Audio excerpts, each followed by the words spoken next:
We're getting ready to mount the water rudders up here, and I run into a little bit of a difficulty. Now, I cleaned up the new water rudder posts and mounted those back on here. I actually cleaned up both sets of water rudder posts, but I mounted the new ones on here.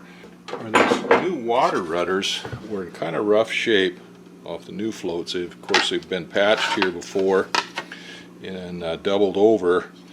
And then this one just absolutely broke when I took it apart. It was just froze up, so the bolt was froze up, but when I got it out of there, it just broke off of there. These hinges, or these arms on here, are pretty lightweight and were bent up pretty good. So my old water rudders were actually in a lot better shape than the new ones. So I just figured on using them. Well, I just got ready to put them on there, but there's a difference. These posts are left and right, and these old water rudders were left and right, but the new water rudders were both the same.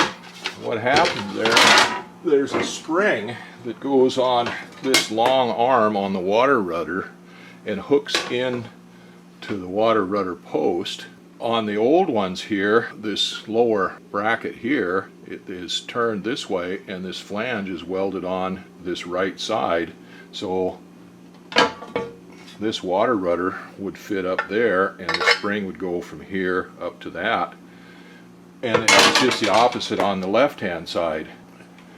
See, they're mirrors of each other.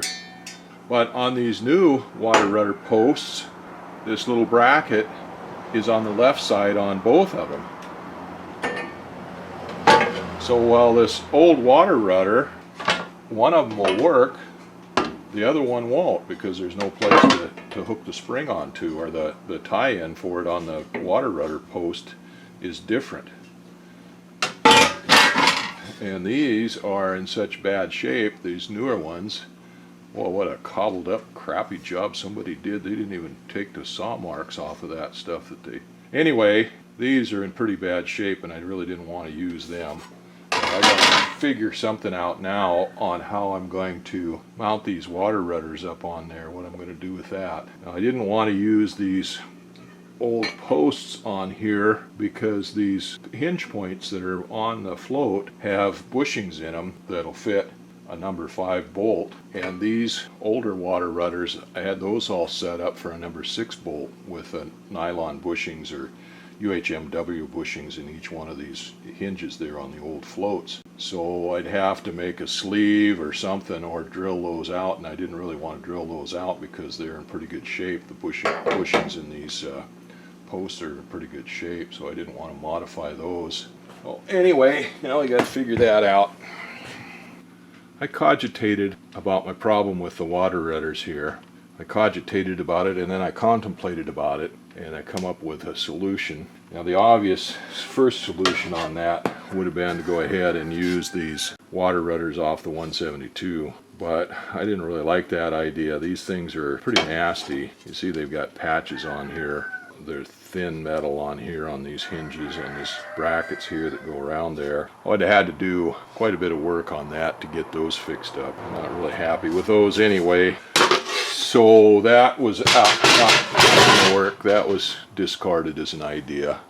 The other idea, the other easiest solution, would be to go ahead and put my old water rudder post back on there. The reason I didn't put these on there in the first place is the bushings in these tubes are pretty badly worn out. And then the clamps up here, there's a bushing or a fair lead that goes through here for the water rudder retract cables. The one on the other post is pretty rusty. It needs to be replaced. This one here, it was rusted out and actually really bad, and I stole this part off of an old bicycle handlebar clamp and put it on there. So anyway, those need to be redone before I put those on there.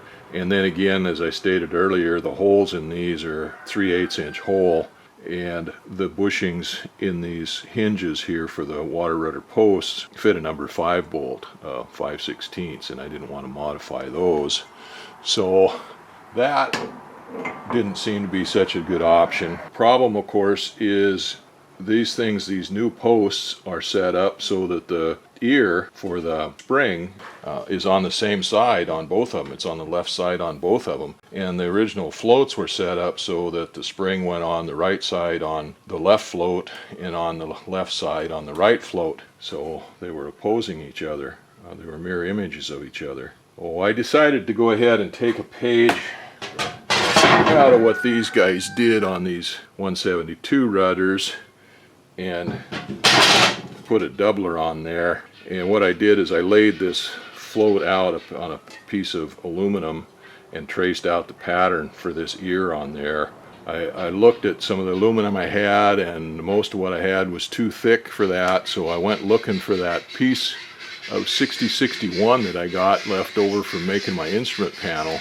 I looked for it and I was going to cut a piece out of it. Well, once I got it and looked at it, I could see that it was too thin. I didn't want to use it.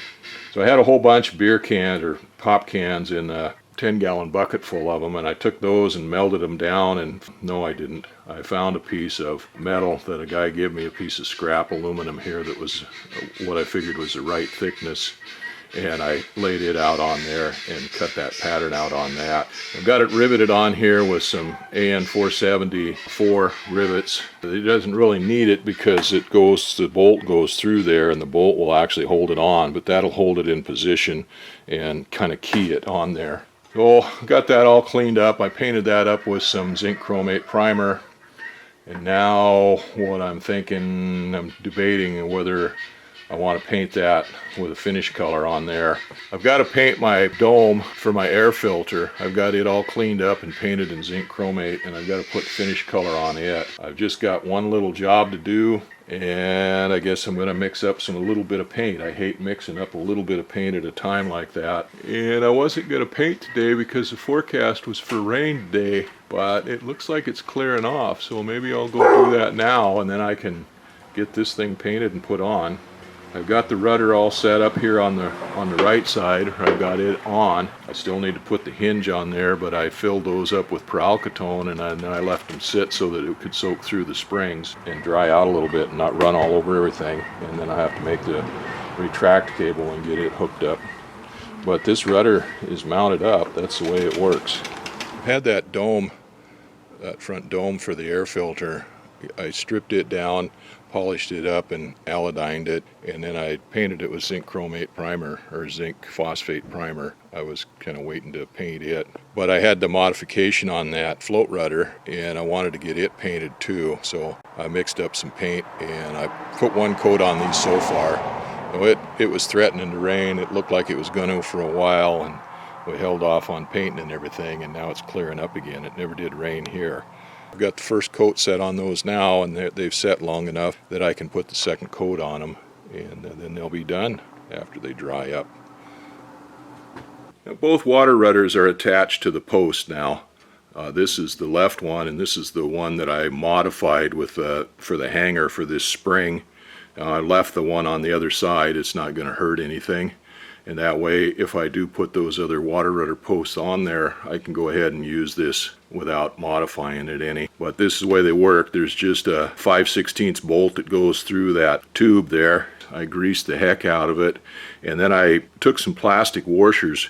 This is really kind of a poor design because they just have this aluminum on these forks right here, and they just butt right up against this steel tube here where it comes out, and it pivots on that. Well, between the differential metal corrosion and just the wear and the vibration of everything of that coming up, now most of the time these things are up like this, but they're still vibrating and moving. Just that causes these things to wear out here, these holes, the hinge point there on those forks. And then on these floats here, when I went to take those water rudders out of these posts, that bolt was froze up in there through that bushing. I cleaned that bushing out and polished it up, and then I've used a stainless steel bolt in there, and I greased the heck out of it with that marine grease that I got, and I put that bolt through there. Well, I found some plastic washers. They're pretty good sized washers and pretty thick. I opened them up to fit a 5/16 bolt and put those in between the aluminum here and the steel. So that pivots pretty good on those, and it should keep it from wearing so bad.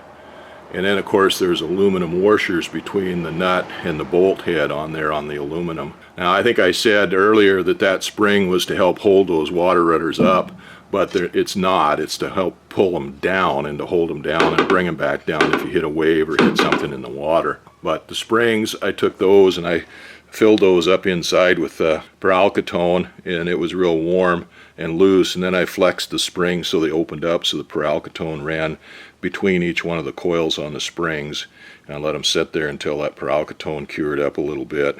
Got a little bit of adjustment to do on these water rudders. For the steering, this one's pulled a little bit to the left.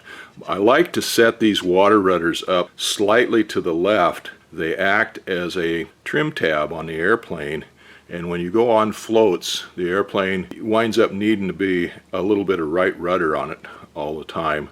So by setting these water rudders up, and this one's too much the way it is now, so I'm going to have to adjust it, but by setting these water rudders up so that they're just slightly to the left when the air rudder is centered, that helps flying, so you don't have to put so much right rudder in, or you don't have to hold right rudder constantly, or it acts as a trim tab. Anyway, those are all on. Now I've got to hook the retract cable up, and the retract cable I've put in the fair lead in here through this clamp. That's all clamped in and everything, so that's done, but the cable comes in through that fair lead, and then it goes up along the float through another fair lead, and then it turns and goes up to the Y for the retract cable where it goes in the cabin.